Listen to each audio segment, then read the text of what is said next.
Welcome बच्चों, स्वागत है आप लोग का।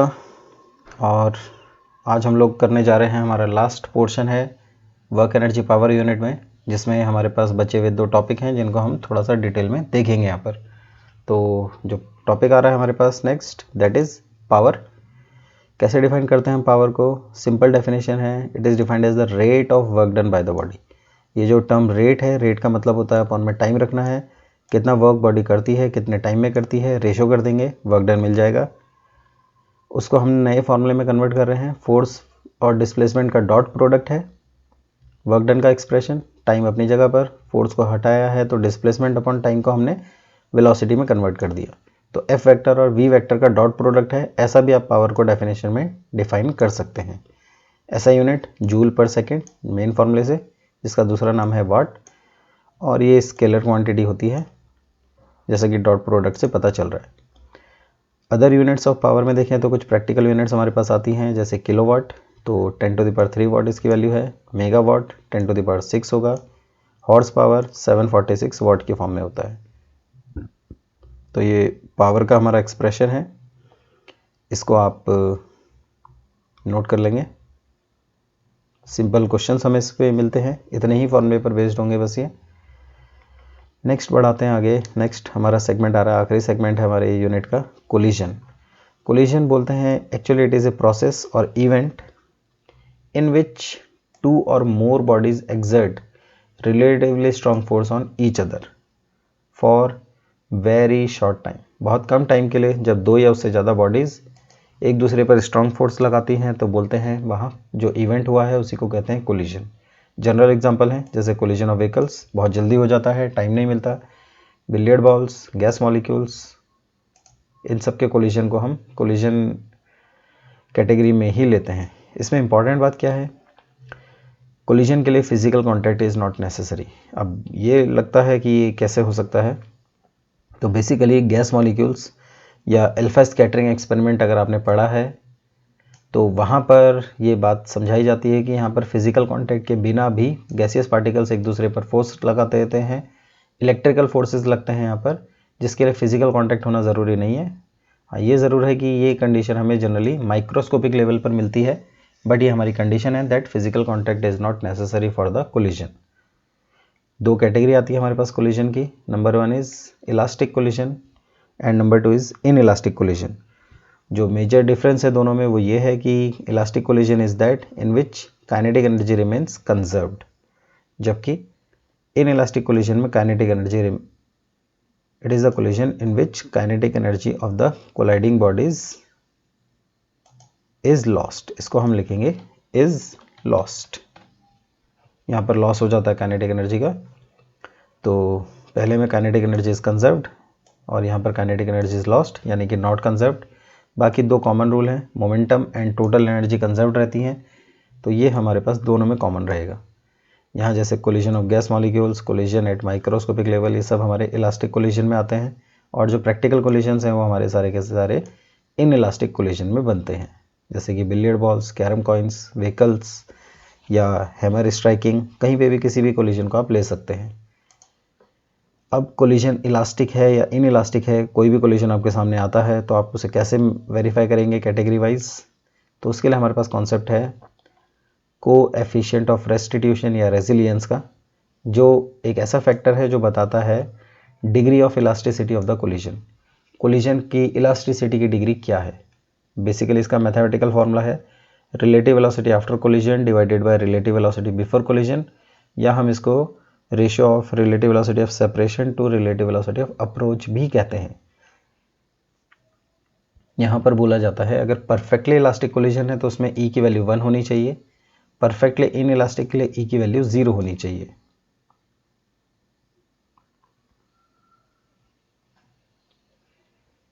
एंड फॉर दिस, जहाँ ई की वैल्यू 0 होगी परफेक्टली इन इलास्टिक कोलिजन के लिए, the 2 bodies must stick together and then moves. Collision के बाद दोनों बॉडीज आपस में एक दूसरे के साथ कंबाइंड हो जानी चाहिए और तब जाकर वो मोशन बना सकेंगी। For collision value of E should be greater than 0 and lesser than 1। बाकी जितने भी प्रैक्टिकल कोलिजन हैं उनके लिए ये सिचुएशन होती है, ना तो ये परफेक्टली 1 होता है ना परफेक्टली 0, ये इनके बीच में रहता है। तो हमारे पास थोड़ा सा इनको डिटेल में पढ़ने के लिए है हमारे सिलेबस में, जिसमें हम देखेंगे elastic collision in one dimension, जिसको हम हेड ऑन कोलिजन कहते हैं। यहाँ पर इसका मतलब है कि अगर ये जैसे एक बॉडी है जिसका मास m1 है, इनिशियल वेलोसिटी u1 से चल रही है, मास m2 इनिशियल वेलोसिटी u2 से चल रही है, ये कोलाइड होती हैं और टकराने के बाद इनकी वेलोसिटी चेंज हो जाती है। तो हम ये मानकर चल रहे हैं कोलिजन है इलास्टिक कोलिजन। इस बात को हम प्रूव करेंगे, E=1 लेकर आएंगे। वन डायमेंशन जो बोला गया है वो ये बोला गया है कि जैसे अगर ये पहले एक्स एक्सिस में चल रही थी तो टकराने के बाद भी एक्स एक्सिस वन डायमेंशन में ही ट्रैवल करेंगे। तो सिंपल कॉन्सेप्ट है, हम थोड़ा सा लेंथी डेरिवेशन जरूर दिख सकती है बट सिंपल स्टेप्स हैं। क्योंकि कोलिजन इलास्टिक है तो linear momentum is conserved. Linear momentum conserve का मतलब है total momentum before and total momentum after must be same. तो अगर फर्स्ट बॉडी का मोमेंटम देखेंगे तो mass into velocity m1 u1, second body का m2 u2 प्लस करके रख दिया बिफोर, ऐसे ही हमने आफ्टर को रख दिया यहाँ पर। फिर हमने इसमें m1 u1 को ऐसे ही रखा और 1 वाले को m1 v1 को इधर लाकर माइनस किया, ऐसे इसको दूसरी तरफ 2 वाले को एक साथ कर दिया, m1 कॉमन किया, m2 कॉमन किया, इक्वेशन 1 बन गई। अब क्योंकि कोलिजन इलास्टिक है और इसमें काइनेटिक एनर्जी भी कंजर्व्ड होती है, तो total kinetic energy before collision and after collision equate किया तो हाफ सब में आ रहा था, कॉमन लेकर कैंसिल किया, फिर से 1 को एक साथ किया यहाँ पर इस स्टेप में, 2 को एक साथ किया, कॉमन लिया, a² माइनस b² का फॉर्मूला लगाकर स्प्लिट किया और एक इक्वेशन और बनाई। तो ये इक्वेशंस यहाँ तक जो बनी है ये आपके सिंपल स्टेप्स हैं, आप देख सकते हैं इसे पॉज करके। अब ये जो दो इक्वेशन बनी है उन दोनों का रेशो किया हमने, जिसमें मैक्सिमम पोर्शन कट गया इतना पोर्शन ऊपर नीचे, और ये u1 plus v1 v2 plus u2 आ गया। इसमें अब हमने इनिशियल को एक साथ कर दिया और फाइनल को एक साथ कर दिया। तो अगर आप ध्यान से देखें तो ये u1 माइनस u2 और ये v2 माइनस v1 बना है। इसमें u1 माइनस u2 को हम नीचे लेकर जा रहे हैं। अब आप देखेंगे v2 माइनस v1, फिगर को देखेंगे, ये v2 वेलोसिटी है, ये v1 है, तो v2 minus v1 same direction किया है। जब भी बॉडी सेम डायरेक्शन में ट्रैवल करती हैं तो ये कहलाता है रिलेटिव वेलोसिटी। तो ये रिलेटिव वेलोसिटी आफ्टर कोलिजन है। ऐसे u1 माइनस u2 किया है, ये भी सेम डायरेक्शन के थे, तो माइनस करने पर ये इलास्टिक कोलिजन, ये before collision u1 minus u2 बनेगा और ये रिलेटिव वेलोसिटी बिफोर कोलिजन आ गया। तो दोनों का रेशो क्या कि 1 हो रहा है और इस रेशो को ही हम E कहते हैं। यहाँ से प्रूव हो जाता है कि जो कोलिजन है वो इलास्टिक है। ठीक है, उसके बाद इसमें एक्सप्रेशन निकालना है फाइनल वेलोसिटीज़ के लिए, तो हम उसके लिए इस इक्वेशन की वैल्यू को यूज़ करेंगे जिसमें v2 और v1 दोनों मिल रहे हैं। किसी एक को हम दूसरी साइड भेजेंगे, जैसे अगर हमें v1 की कैलकुलेशन करनी है तो हम यहाँ से v2 की वैल्यू निकालेंगे, माइनस v1 इधर आ जाएगा और ये बनेगा v1 plus u1 minus u2 from equation 3 in equation 1। यहाँ से वैल्यू ऑफ v2 निकालेंगे और इसको फर्स्ट इक्वेशन यहाँ रख देंगे। तो जब हम यहाँ वैल्यू रख रहे हैं तो ये एक्सप्रेशन बन जाएगा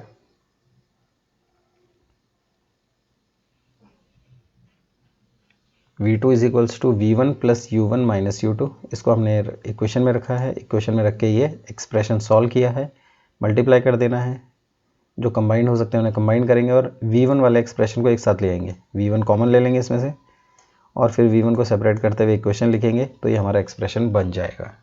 आप स्टेप्स देख सकते हैं, सिंपल मैथमेटिकल स्टेप्स हम इसमें यूज़ कर रहे हैं।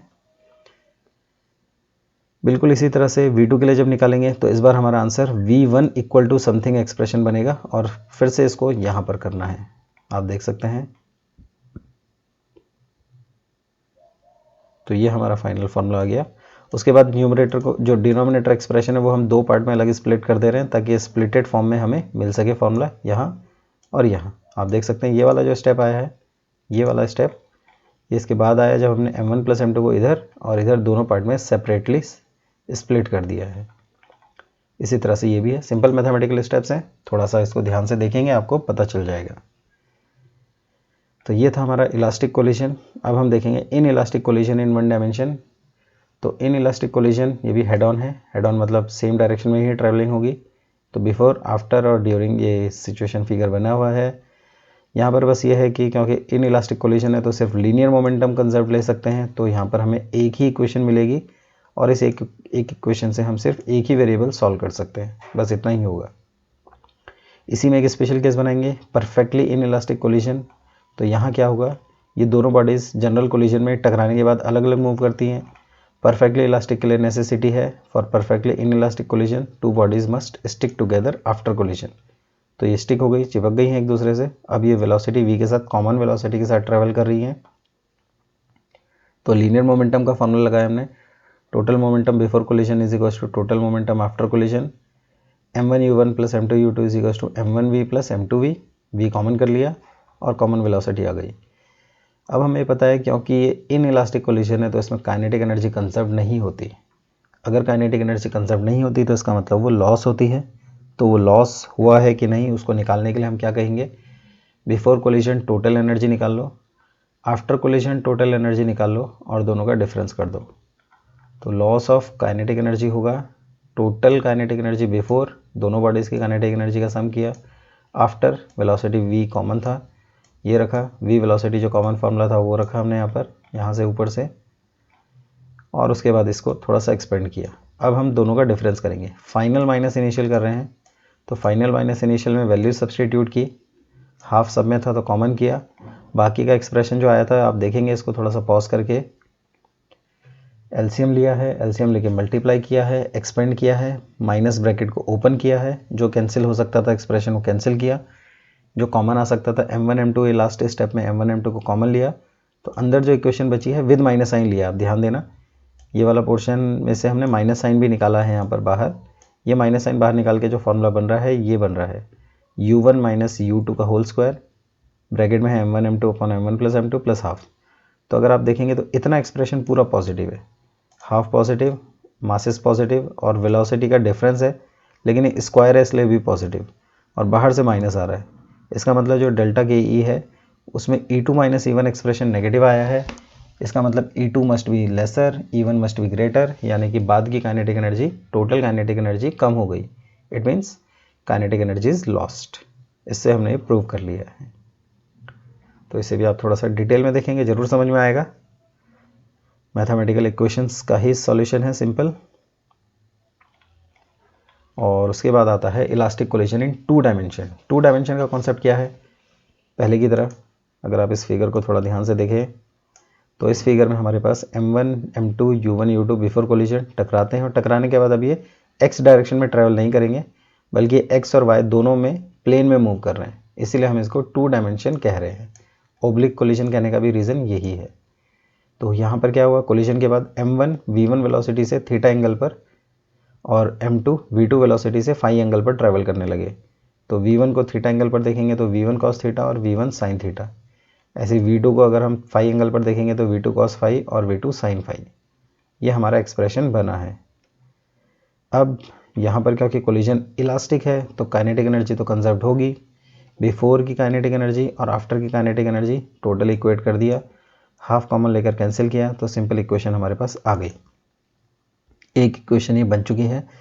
अब मोमेंटम, ये बीइंग वेक्टर क्वांटिटी तो हमें डायरेक्शन का भी ध्यान रखना होगा, यानी कि एक्स एक्सिस अलग लेंगे और वाई एक्सिस अलग।